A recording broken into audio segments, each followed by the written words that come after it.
So in order to get familiarized with the equipment in the lab, we have these 6 steps or 6 assignments. First, the benchtop tools that I just showed you, measuring with the electronic equipment we have. I will show you 2. Power tools, operating drill press, filing and sanding, operating 3D printer, operating laser cutter, and soldering. So in the next session here, I would like to explain you the number 1 assignment, benchtop tools. So for the benchtop tools, you will need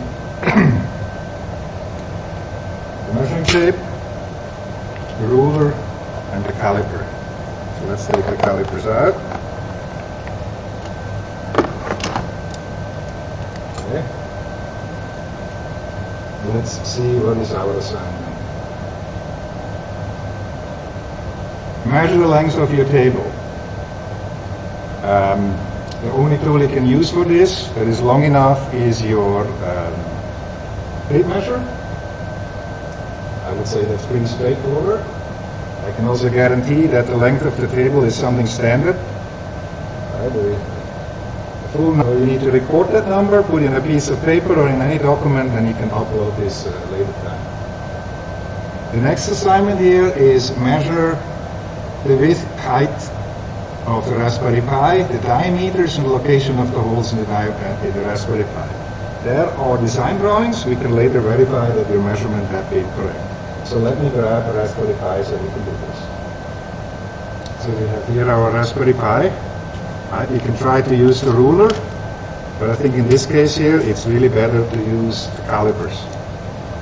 And so right now our calipers show 0.01 millimeters. You can change the units up here to inch and to fractions. Right, it should really be 0.00, so you can zero the calipers. Now they're 0.0. Some people use the calipers to inscribe because it has a sharp edge. Please don't do this, because each time you grind off some metal here, it will not be accurate anymore. The same thing on this side.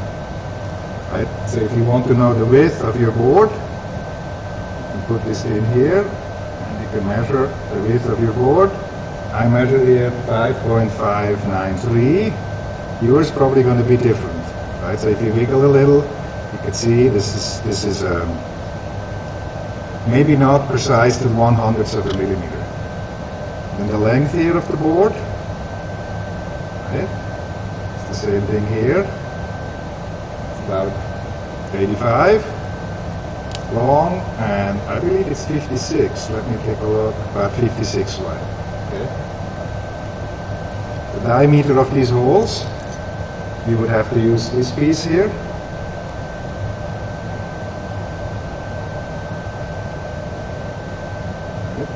You move it out until the tips are touching the side. I get about 2.8. I know this is correct because the screws that will go through here are M2.5. You want to put 2.5 millimeter screws through here. If the hole would be 2.5, it would be too small, the screw would not fit, so you give it some extra dimension. So they gave it a 0.2 millimeters or 0.3 extra. Right? Now one of the questions is, how far are those holes apart? You measure from here to here, right? And you make sure that this is as far away as possible. This case here it says 60.7 about. And if you want to know the distance from center to center, you need to subtract the diameter that you just measured, and so by chance it was 2.7. So you get it how you can figure out what this distance is. Why do we want to do this? You will have to create a plate on the back here that you will attach to the Raspberry Pi to protect the bottom. And that plate should have the dimensions of this green card. Okay. You will also want to know how far away from the side those holes are. Right? You can measure it this way. Okay. I think there's one other assignment. Height of the expansion port pins. Right? These are kind of standardized, so this is just to experiment the use of this piece in the back. Right? This is how I measure on the back the height of my pins. Your results, if they're exactly the same as mine here on this video, you did not do the assignment, okay? I think that's it. Let me see here. That was the assignment height of expansion pin. Yes, and never use these edges to inscribe. So you have a new piece of material. You want to measure a distance of exactly 20 millimeters. You can adjust this to 20. I'm showing you something I really don't want you to do. And you can tighten here in the back. And you have one position here and the other, and you can start scratching this forth and back and mark where your 20 millimeter is. Either you have a lot of these and don't care when you have to replace them every couple of weeks, or you keep your measurement tool in pristine conditions, so don't do those kinds of things, right? You can place this at the center, place another metal piece at the appropriate location, and then inscribe with something sharp along this edge. But please don't use the calipers for inscribing. Or reserve a caliper, a cheap one, for that purpose. Okay, so that was the first assignment for measuring wrenches.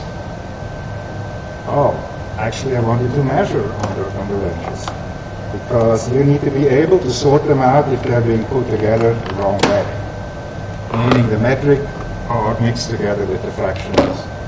So let's check one out here. Okay. So this has 3 millimeter. Right, this is my 3 millimeter. And let's take one out here that looks almost the same. Right. Or maybe the other one. Okay. So how do we figure out which one is which one here?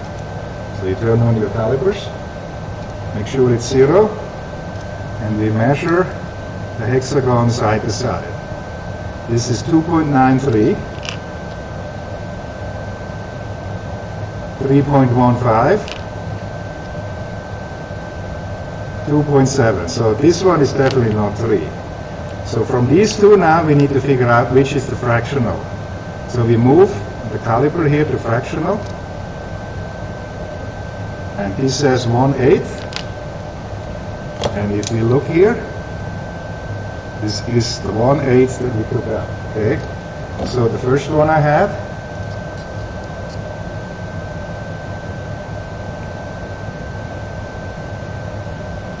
it is 2.95, and that's as close as it gets to 3 millimeters. Okay, so this is my 3 millimeter one. Back away. This is my 1/8. And let's say these other ones has 7/64. So let's move here to fractions. 7/64, is this right? Yes, 7/64. Okay. So let's continue. We measured the width of the different Allen wrenches, and says next step here says always use the correct size and shape screwdriver bits to tighten a screw. So where is this critical? Right, if you have imprinted, hex imprinted pad, and usually only the right screw will fit anyway, or the driver. But if you have, switch camera. If you have a Phillips, it's a cross pad screwdriver, or you have a flat, it really matters that these ones have the appropriate size. They shouldn't be bigger than your screw, and they shouldn't be significantly smaller than your screw. So let's take a look, because the next assignment here is for our standing knife to take it apart. Open the standing knife and make sure you know how to change the blade. That's the next one. So which of these bits fits this hole? I would say none of them. You might be able to use the largest flat head one. Right? It kind of fits, but it really is too small. So I can show you. You go to the toolbox in the classroom, you will find the right fit. For example, this one here would likely be a good match. Right? Okay. It's not, because it's actually too big. It does not go in. So we need to get one size smaller. Let's take a look at this one, right? This is one size smaller. And when we put it in, you can see that the screwdriver really goes all the way into the screw. Okay? Why do you want the largest possible screwdriver? Because the larger this is, the more torque you can apply, and the less likely you're going to strip the screw or the screwdriver. So let's open this. Okay.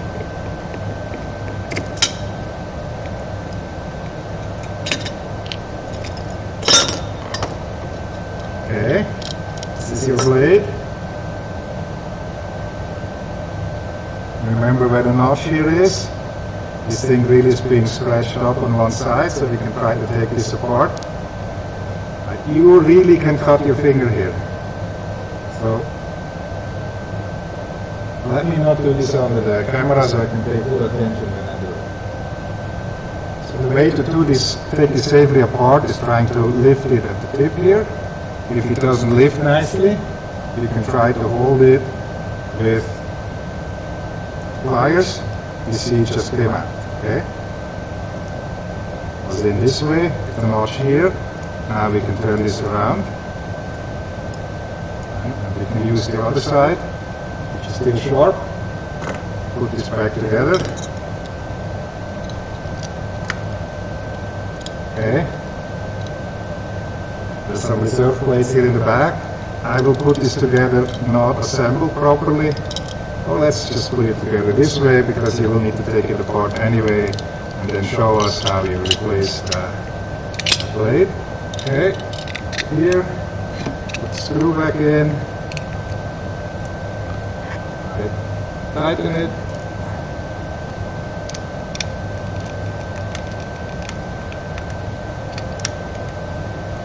Take a look. Okay, this is not all the way in the front. I believe we need to pull that a little further back first. All the way in the back. And then this needs to go in all the way here in front. And then this, the hole and the thread are centered. And then we can tighten this. Okay.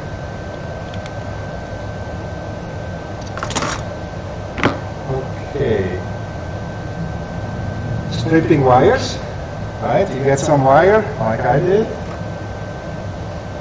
You cut them off, spools in the lab. Take a smaller one, because our stripper doesn't work properly, and you just practice doing the stripping. Show it to the TA or to me. I will take a look, maybe even under the microscope, whether you damage any of the wires here. Okay, let's see, what's the next assignment? Cut the short piece of wire from stop and strip it. Okay. Down here, tweezers. And there's not much practice with the tweezers, but the one thing I really don't want you to do is use our $5, $10, $20 tweezers to put any torque, any torque on nuts, right? We do not tighten anything on the board, but if you want to resolder one of those large capacitors or resistors, right, you will learn also in 310 how to hold this and how to take them off and how to do this properly. This is what these tweezers are for. These are actually large components, and then you see these extremely small ones. This is almost impossible to do by hand, right? But you would need tweezers to position and use them. Okay. So this concludes the benchtop thing.